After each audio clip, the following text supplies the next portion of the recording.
بسم اللہ الرحمن الرحیم نحمدہ و نصلی علی رسول الکریم اما بعد۔ محترم ناظرین،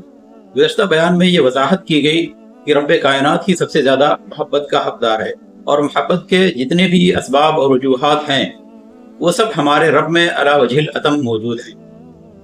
نیز یہ بتایا گیا کہ کوئی بھی شخص اس وقت تک مکمل مومن نہیں ہو سکتا جب تک اس کے دل میں رب کی محبت سب سے زیادہ نہ ہو جائے۔ اس کی بہت سی دلیلیں ہیں، جن میں سے ایک اللہ کا یہ فرمان ہے والذین آمنوا اشد حبا للہ، جو ایمان والے ہیں ان کے دل میں اللہ کی محبت سب سے زیادہ ہوتی ہے۔ آج کے بیان میں انشاءاللہ ہم یہ جانیں گے کہ رب سے محبت کے تقاضے کیا ہیں اور کیا علامتیں ہیں جن سے ہم یہ اندازہ لگا سکتے ہیں کہ ہمارے دلوں میں سب سے زیادہ اپنے رب سے محبت ہے یا نہیں۔ یوں تو ہر مسلمان دعویٰ کرتا ہے کہ وہ سب سے زیادہ اللہ سے ہی محبت کرتا ہے، لیکن کیا یہ دعویٰ کافی ہے؟ یہ دعویٰ تو تبھی سچ ہوگا نا جب بندہ رب سے محبت کے تقاضوں کو پورا کرے اور اپنے اندر وہ علامتیں پائے جن سے یہ ثابت ہو کہ واقعی وہ اپنے رب سے محبت کرتا ہے، ورنہ اس دعویٰ کا کوئی اعتبار نہیں ہوگا۔ اور جب رب کی محبت بندے کے دل میں سب سے زیادہ ہو جاتی ہے تو اسے ایمان کی چاشنی نصیب ہوتی ہے، اس کے اندر ایسی روحانی کیفیت پیدا ہو جاتی ہے کہ دنیا کی ہر تکلیف اور مصیبت وہ اللہ کی خاطر برداشت کر لیتا ہے، جیسا کہ انبیاء کرام اور صالحین کے بے شمار قصے اس کی گواہی دیتے ہیں۔ تو آئیے ہم اپنے رب سے محبت کے چند تقاضوں اور کچھ علامتوں کو جاننے اور سمجھنے کی کوشش کرتے ہیں۔ رب سے محبت کا پہلا تقاضا یہ ہے کہ بندہ اس کے تمام اسماء و صفات اور خوبیوں سے واقف ہونے کی کوشش کرے، اسے گن کر رکھے، کیونکہ انسان جس سے بھی محبت کرتا ہے اس کے بارے میں زیادہ سے زیادہ جاننے کی کوشش کرتا ہے اور اس کی ہر خوبی سے واقف ہونے کی کوشش کرتا ہے۔ دوسرا تقاضا یہ ہے کہ اخلاص کے ساتھ اس کی اطاعت کرے اور اس کی نافرمانی سے گریز کرے، کیونکہ انسان جس کسی سے بھی محبت کرتا ہے اس کے ساتھ وہ مخلص ہوتا ہے اور اس کی نافرمانی سے گریز کرتا ہے اور اس کی ہر بات ماننے کی کوشش کرتا ہے۔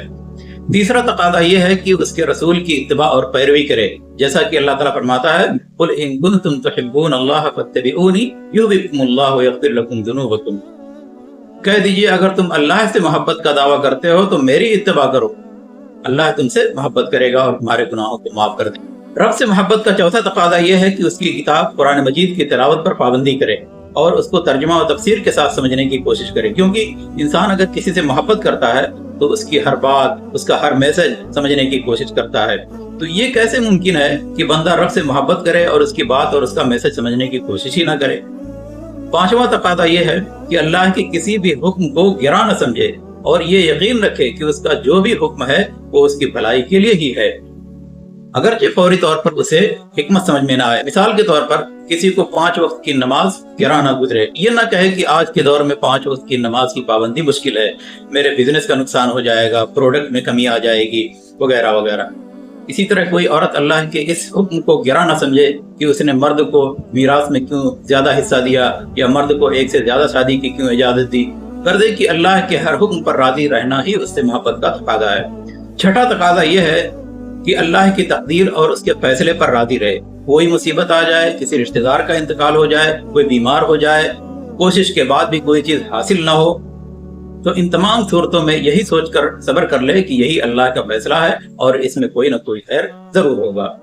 رب سے محبت کا 7واں تقاضا کیا ہے؟ 7واں تقاضا یہ ہے کہ اس کے گھر یعنی مسجد کو آباد رکھے، گھر پر نماز پڑھنے کے بجائے مسجد میں نماز ادا کرے، کیونکہ انسان کو جس سے محبت ہوتی ہے اس کے گھر جانا وہ ضرور پسند کرتا ہے۔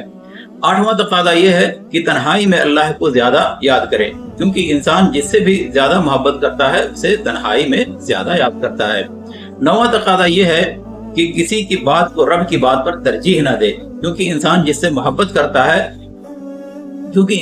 سے زیادہ محبت کرتا ہے اس کی بات پر کسی کی بات کو ترجیح نہیں دیتا، بلکہ اس کے ہر بات کو مقدم رکھتا ہے۔ 10واں تقاضا یہ ہے کہ اس کے دین کی حفاظت کرے، اسے نشر کرے، لوگوں تک پہنچانے کی کوشش کرے، اس کا دفاع کرے اور اس کا انکار کرنے والوں اور اس کی نافرمانی کرنے والوں سے بغض رکھے، کیونکہ ایک محب اپنے محبوب کا دفاع کرتا ہے اور اس سے جو نفرت کرتے ہیں ان سے وہ نفرت کرتا ہے۔ تو یہ 10 اہم تقاضے ہیں رب سے محبت کے۔ اگر ان تقاضوں کو ہم پورا کرتے ہیں تو رب سے محبت کا ہمارا دعویٰ صحیح ہوگا، ورنہ یہ دعویٰ بے بنیاد ہوگا۔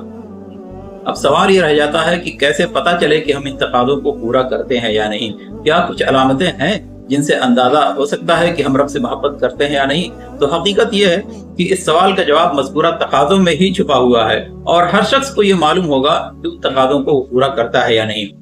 لیکن پھر بھی میں چند ایسی علامتوں کو ذکر کر دینا مناسب سمجھتا ہوں جن سے آسانی سے اندازہ لگایا جا سکتا ہے کہ ہمارے دلوں میں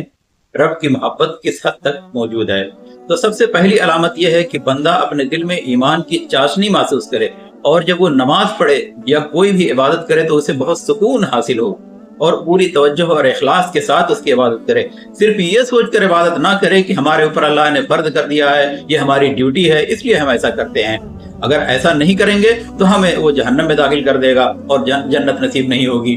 مانا کہ یہ خوف ضروری اور مطلوب ہے، مگر اس طرح کی عبادت میں وہ اخلاص نہیں پیدا ہو سکتا جو محبت سے کی جانے والی عبادت میں ہوتا ہے، اور نہ خوف کی عبادت سے ایمان کی وہ چاشنی مل سکتی ہے جو اللہ کی محبت اور اسی خوشنودی حاصل کرنے کی غرض سے کی جانے والی عبادت میں ملتی ہے۔ وَرِضْوَانٌ مِّنَ اللَّهِ أَكْبَرُ۔ دوسری علامت یہ ہے کہ اللہ کے بارے میں ہم ہمیشہ حسن ظن رکھیں۔ اگر ہمارے ساتھ کچھ برا بھی ہو تب بھی یہ شکوہ نہ کریں کہ اللہ نے ہمارے ساتھ برا کیا، یا یہ کہیں کہ کیوں اللہ نے ہمارے ساتھ ایسا کیا۔ ہمارا بیٹا یا ہماری بیٹی مر جائے، ہمارے ماں باپ کا انتقال ہو جائے، بھائی یا بہن فوت ہو جائیں، مال و دولت میں کوئی بڑا نقصان ہو جائے، تب بھی ہم یہ کہیں کہ قدر اللہ ما شاء فعل، کہ اللہ نے ایسا مقدر کیا تھا اور جو ہوا اس کی مشیت سے ہی ہوا۔ تیسری علامت یہ ہے کہ بندہ اپنے رب سے ملاقات کا شوق رکھے، اس کی دیدار کی تمنا کرے، اس کا تقرب حاصل کرنے کے لیے فرائض کی پابندی کے ساتھ ساتھ نوافل کا بھی خوب اہتمام کرے۔ تو یہ ہو گئی رب سے محبت کی کچھ علامتیں۔ اب سوال یہ رہ جاتا ہے کہ رب سے محبت کا فائدہ کیا ہے، اس سے کیا حاصل ہوگا؟ کیونکہ انسان تو مطلبی ہوتا ہی ہے، جس سے بھی محبت کرتا ہے اس سے کچھ نہ کچھ ضرور حاصل کرنا چاہتا ہے۔ تو اس سوال کا جواب یہ ہے کہ رب سے محبت کے بے شمار فائدے ہیں، جن میں سب سے بڑا فائدہ یہ ہے کہ وہ بھی ہم سے محبت کرنے لگتا ہے، اور جب خالق کائنات ہم سے محبت کرنے لگے گا تو یقیناً وہ ہمارا ساتھ دے گا، اور جب وہ ہمارا ساتھ دے گا تو پھر کوئی ساتھ دے یا نہ دے ہمیں کوئی ضرورت نہیں ہے، ہمیں کوئی فرق پڑنے والا نہیں۔ وہ ساتھ دے گا تو وہ ہمارے تمام کاموں میں وہ ہمیں اچھی توفیق دے گا، اس میں ہماری مدد کرے گا، اس میں برکت دے گا، ہمیں ذلت و رسوائی اور محتاجگی سے بچائے گا، اور مرنے کے بعد ہمیں وہ جنت میں جگہ دے گا اور جہنم کے عذاب سے بچا لے گا۔ کیا اس سے بھی بڑا کوئی فائدہ ہو سکتا ہے؟ مگر افسوس کہ نہ تو ہم مسلمانوں کے اندر اخلاص ہی رہ گیا ہے کہ اللہ کی عبادت بلا کسی مطلب کے محض اس سے محبت کی بنا پر کریں، اور نہ ہی اللہ کے وعدوں پر اتنا یقین رہ گیا ہے کہ ان کو حاصل کرنے کی ہم کما حق ہو کوشش کریں۔ تو آخر میں اللہ سبحانہ وتعالیٰ سے دعا ہے کہ اپنی محبت کو ہمارے دلوں میں راسخ کر دے، ہمیں محبت کے تمام تقاضوں کو پورا کرنے کی توفیق دے، ہمارے اندر اس قدر یقین پیدا کر دے کہ جب بھی کچھ مانگیں تو اپنے رب سے ہی مانگیں۔ یا رب ہماری عبادتوں میں خلوص پیدا کر دے اور ہماری نیک تمناؤں کو قبول فرما لے۔ یا رب تو ہم سے راضی ہو جا جس طرح تو صحابہ کرام اور نیک بندوں سے راضی ہوا۔ یا رب ہمارے اندر اپنی دیدار کا شوق پیدا کر دے، ہماری طرف تیرا نظر کرم رہے۔ آمین۔ وآخر دعوانا الحمد للہ رب العالمین۔